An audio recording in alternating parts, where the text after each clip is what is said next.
Bienvenue dans le 15 du BTP, votre quotidienne en direct du Salon Intermat. Aujourd'hui, dans notre case actu, nous sommes allés sur les stands des exposants Bell, Liber et Bomag.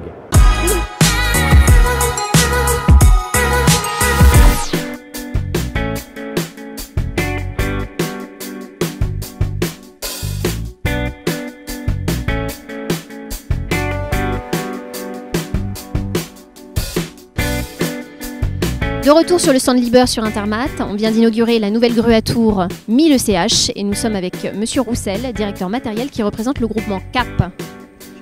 Bonjour. Qu'est-ce que vous pouvez me dire sur cette grue? Pourquoi avoir choisi cette grue-là en particulier? Par rapport à ce qu'on a à faire sur notre chantier, là, l'accreusement au tunnelier de 8 km, on a besoin de ce type de grue pour l'approvisionnement des boussoirs qui serviront au revêtement du tunnel. Vous nous rappelez quel chantier particulièrement? Le chantier de la ligne 15, c'est au sud de Paris. Gros chantier effectivement. Oui, tout à fait. Et on espère qu'avec ce type de matériel, ça nous permettra de réaliser le chantier en temps et en heure. Alors justement, quelles sont les caractéristiques techniques de ce type de matériel, Monsieur Wolgenschein? Oui, bonjour. Donc Société Liber, donc la particularité de ce genre de grue, c'est justement de répondre aux besoins des tunneliers. C'est une grue qui porte 20 tonnes en simple chariot et 40 tonnes en double chariot. Du fait que le tunnelier demande d'avoir des cycles importants, nous avons choisi, avec le besoin du client, de proposer une grue de grande capacité. Cette grue de grande capacité est la première de ce type sur le Grand Paris? Tout à fait. La première qui va monter dans quelques semaines et la deuxième dans combien de temps environ? Un peu dans le mois.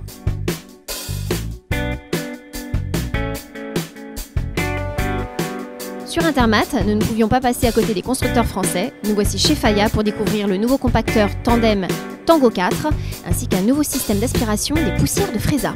C'est parti!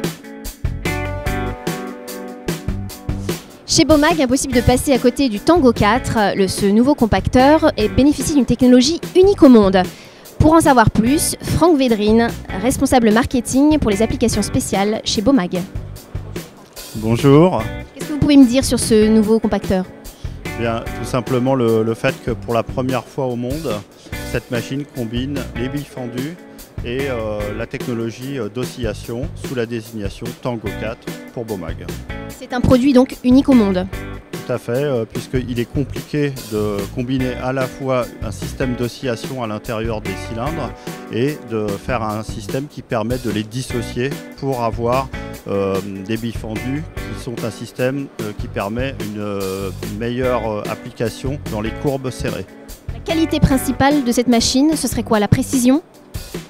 Ce serait la capacité d'aller compacter dans les zones les plus difficiles, les plus sensibles, en présence de proximité de conduite de gaz par exemple, de fondations sensibles, de structures de béton, où il est nécessaire d'avoir un compactage en douceur.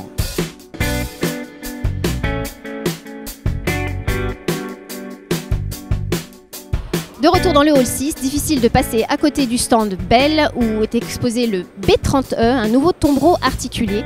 Et c'est avec Teramat que nous allons présenter ce matériel. Bonjour Monsieur Vaillant. Bonjour. Vous êtes directeur général de Teramat et c'est vous qui distribuerez ce matériel. Voilà, on distribue la gamme Bell sur toute la région Rhône-Alpes depuis quelques années déjà. Et voilà, notre partenariat s'intensifie, qui plus est avec ces nouveaux produits B30 et B60. Alors le B30E, qu'est-ce qu'il a de particulier par rapport à ses petits frères? Alors le 30, la particularité de cette machine, c'est qu'il est en 4x4 et pas en 6x6 comme la majorité des tombereaux articulés qui se font jusqu'à maintenant. L'idée est venue du succès rencontré avec le B60 qui a été développé, donc un tout nouveau concept en 4x4. Et compte tenu du succès principalement en carrière de cette machine-là, l'idée a fait son chemin et aujourd'hui Bell développe une famille complète. Donc voilà le 30 4x4 avec déjà quelques unités vendues en France et ailleurs. Et d'ici la fin de l'année, la gamme intermédiaire avec un 45 tonnes. Les actus du jeudi 26, c'est terminé. On se retrouve demain matin dans les actus du 15 et on se quitte avec ce tombereau B30E de chez Bell. On retrouve maintenant une autre star de ce salon, Isabelle Alfano.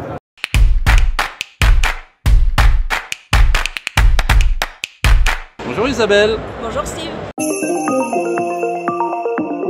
Alors aujourd'hui, vendredi 26, je te propose une journée dédiée aux nouvelles technologies par exemple la conférence sur le B.A.B.A. du BIM, sur le Village Building Smart, ou une conférence sur les applications futuristes du béton sur le forum World of Concrete Europe, et bien sûr toujours les conférences sur le village Startup, avec notamment une conférence sur la digitalisation des plateformes d'échange. Je dirais ce vendredi ne pas louper les démonstrations sur les stands extérieurs, Volvo, Mecalac par exemple, et sur toute la zone de démonstration, Doosan, Komatsu, pour ne citer que quelques exemples. Alors une anecdote, c'est un salon professionnel, mais c'est aussi un salon convivial. Est-ce que tu sais combien de litres de bière sont bu chaque jour sur Intermat? Je sais pas. 1600 litres de bière par jour. Par personne? Non, pas par personne, au total sur la journée. Merci Isabelle, à demain. À demain. Et maintenant on retrouve notre case Quel chantier? Ce sont les reportages de la rédaction. Nous sommes allés sur le stand de Goldhofer, qui est un fabricant allemand de remorques.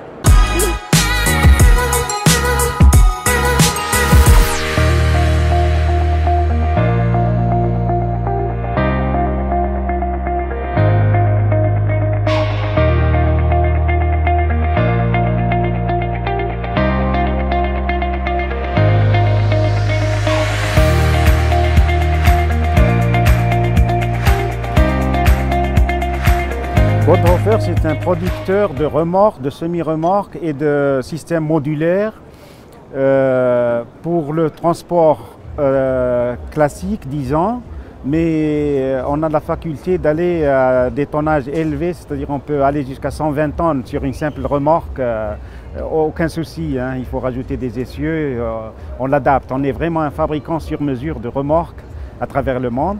À Solutrans, on a présenté vraiment la moquette de ce qu'on appelle la MPA, ça vient de McPherson. C'est la technologie des voitures, des suspensions des voitures souples, bien, qu'on a adapté au transport exceptionnel, au transport traditionnel aussi pour des hauts tonnages.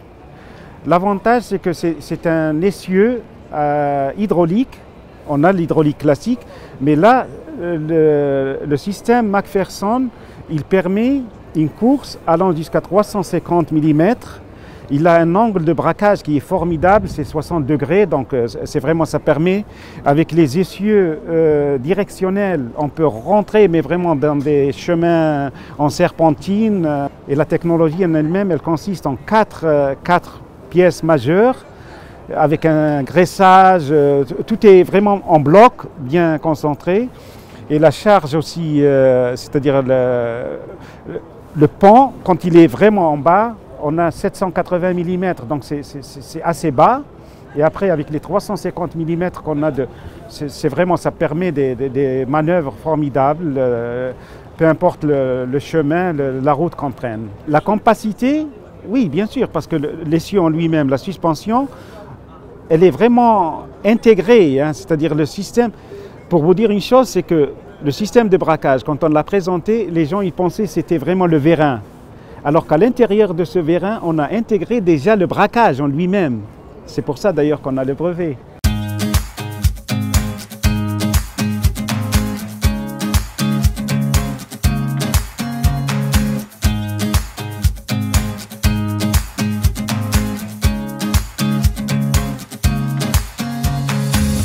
Bonjour Saïd Chema. Bonjour Steve. Alors vous êtes responsable France et Afrique du Nord de l'entreprise Goldhofer, qui est une entreprise allemande, on est bien d'accord. Oui. Vous êtes donc spécialisé dans les remorques et vous êtes à Intermat, on l'a vu ce matin sur votre stand. Vous avez présenté un système hydraulique pour remorques, mais vous avez aussi un système modulaire qui s'appelle AdDrive. Vous pouvez nous en parler en 2 mots? Oui, le AdDrive, il fait partie de la famille des systèmes modulaires conventionnels.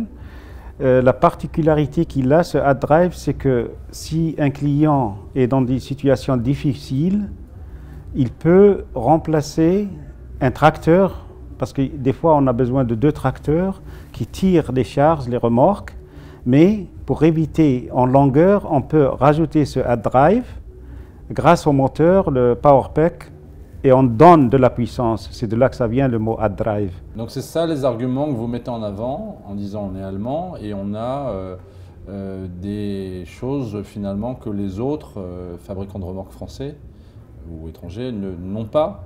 C'est vraiment typique à Goldhofer? C'est typique à Goldhofer dans le sens que je peux dire que 60% des Français qui passent là sur le salon, ils ne connaissent même pas. Même ceux qui rentrent, ils disent c'est quoi ça Goldhofer? C'est où? C'est quelle marque? Tout ça. Donc déjà rien que cette approche, elle nous facilite un contact. Et après on a la chance de présenter le produit, on a la chance de parler de la société, on a la chance de dire voilà, on n'est pas connu, on a certains clients français qui ont nos produits, vous pouvez les contacter, ils vous diront leur expérience. D'accord. Alors, vous avez de grosses ambitions sur le marché européen. Quelle est votre présence en Allemagne et sur les pays limitrophes et en France, qu'est-ce que ça représente pour vous? La France, c'est vraiment minime pour le moment. Hein. Alors, au niveau des modulaires, vous avez de grosses ambitions sur le marché français? Oui. C'est dommage qu'on n'ait pas vraiment bien connu parce que les produits sont là.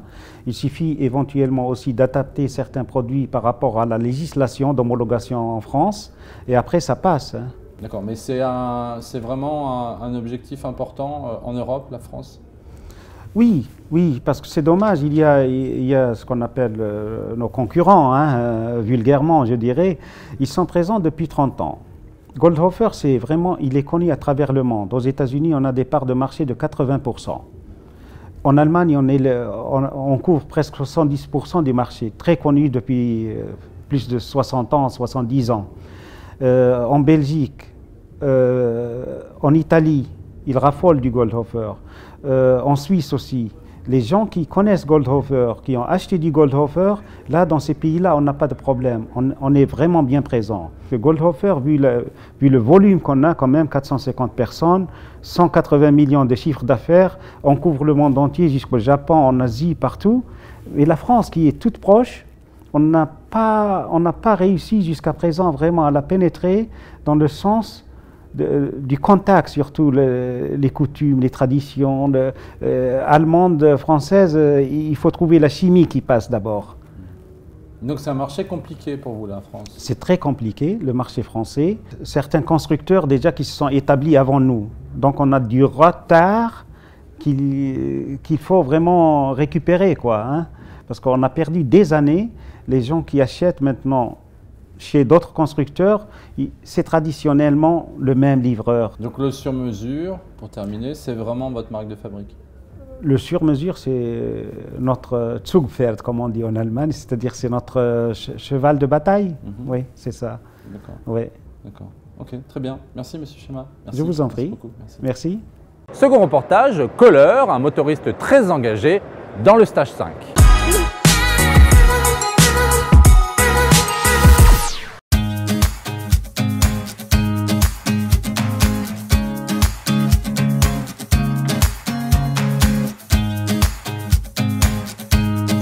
Bonjour Thierry Navarro. Bonjour. Alors vous êtes directeur Europe de Kohler Engine. Vous nous rappelez un petit peu ce que c'est que le groupe Kohler? Le groupe Kohler est un groupe américain fabricant de moteurs diesel et de moteurs essence, mais aussi de groupes électrogènes pour la partie industrielle. D'accord. Alors vous êtes effectivement dans la motorisation. Vous êtes sur Intermat, un salon lance de l'innovation. Vous, qu'est-ce que vous venez montrer à la clientèle, aux visiteurs? Nous sommes venus montrer à la clientèle le lancement de notre motorisation Stage 5.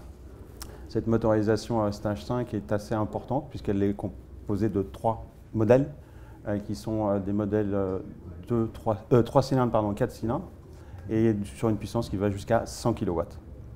Donc ces modèles qui sont innovants de par la partie traitement des gaz d'échappement pour répondre à la norme d'émissions polluantes Stage 5. L'avantage, c'est la compacité des produits, parce qu'on a des performances qui sont élevées pour une compacité importante, et surtout avoir des systèmes de traitement des émissions polluantes relativement compacts aussi, de plus faibles dimensions que nos confrères, ce qui permet d'avoir une plateforme utilisable quasiment sur toutes les applications possibles. Alors c'est quoi la compacité sur un moteur? Ça sert à quoi finalement? La compacité, c'est dédier de la place à d'autres choses, à d'autres composants que le moteur qui est le cœur, c'est vrai, de la machine, mais en tout cas de dédier de la place à autre chose ou de rendre des machines encore plus compactes avec des performances qui soient plus élevées. D'accord, alors tous les constructeurs évidemment sont sur le stage 5, hein, la réglementation arrive vite. Vous avez pensé prendre de l'avance par rapport, alors tous les constructeurs n'ont pas lancé leur moteur, on est d'accord, enfin tous y vont, mais vous, qu'est-ce qu'il a de plus par rapport à la concurrence? La différence vient dans deux éléments. La première, c'est, comme je l'ai dit, la performance grâce à l'utilisation d'une pression d'injection élevée. Mais ça aussi dans la stratégie de régénération du filtre à particules utilisé sur le système de traitement, qu'en fait c'est un système qui est totalement autonome. Donc qui n'apporte qui n'a pas besoin d'être géré par l'utilisateur de la machine. Donc ce qui veut dire qu'en règle générale, l'utilisateur ne saura pas que le système est régénéré. Donc aucune différence dans l'utilisation d'un moteur. Et ce n'est pas toujours le cas? Non, ce n'est absolument pas toujours le cas parce qu'on a besoin de temps en temps sur certaines technologies de ce qu'on appelle la régénération active qui va faire intervenir des paramètres de fonctionnement du moteur. Et dans ce cadre-là, une diminution des puissances utilisées et donc l'utilisateur qui est ennuyé lors de l'utilisation parce qu'il n'a pas la puissance disponible. Dans notre cas, la régénération est passive et permet effectivement d'utiliser pleinement la puissance du moteur tout le temps. On n'a pas de rupture? Aucune rupture. D'accord. Alors vous dites 3 modèles, quels sont-ils et quelles sont les différences entre ces 3 produits? C'est uniquement dans les puissances. On a donc un modèle qui va de 30 à 42 kW, c'est le premier modèle, le 1903. Puis nous avons le 2504 qui lui va aller de 40 kW jusqu'à 55 kW. Et puis on va passer au-dessus de 55 kW pour arriver jusqu'à 100 kW avec un troisième modèle qui est le 3,4 litres, 3404. Vous restez un constructeur qui considère que le diesel, on ne peut pas s'en passer. Il y en a d'autres, un JCB dit la même chose. Mais vous réfléchissez quand même au moteur de demain, notamment l'hybridation. C'est une vraie stratégie ou c'est encore dans les cartons? On en est où chez vous, chez Kohler? C'est une stratégie qui devient une orientation qui se confirme. Une orientation qui se confirme vers des produits qui répondront à ces besoins-là par l'hybridation, oui, tout à fait. Donc concrètement, vous nous dites que d'ici quelques années, vous aurez un moteur hybride? Oui, les projets ont démarré. Des essais vont être faits dans les prochaines, on va dire 12 prochains mois avec certains clients. Quant à savoir si ces produits seront mis sur le marché, je pense qu'on est pour le moment sur une recherche en fait des performances pour voir si c'est viable. Et à partir du moment où cela sera fait et qu'on aura validé je dirais, la viabilité du produit, il est probable qu'on le voit sur le marché d'ici 24 mois. Oui. D'accord, donc l'innovation, elle est là? Elle est là. Et il y a aussi un autre phénomène, c'est qu'on va voir aussi ce que l'on appelle dans l'automobile, excusez-moi pour l'anglicisme, le downsizing. On va de plus en plus voir de machines qui vont avoir des puissances de moteur réduites grâce à l'hybridation. Donc on va aller dans ce sens-là. Oui. D'accord, dans 2 ans, donc on aura un moteur hybride de Kohler. Oui, c'est ça, très certainement. Très bien, merci Thierry Navarro. Merci. Merci beaucoup. On retrouve maintenant en interview sans filet Martin Schickel, qui est le DG de Liber France SAS. On regarde ça tout de suite.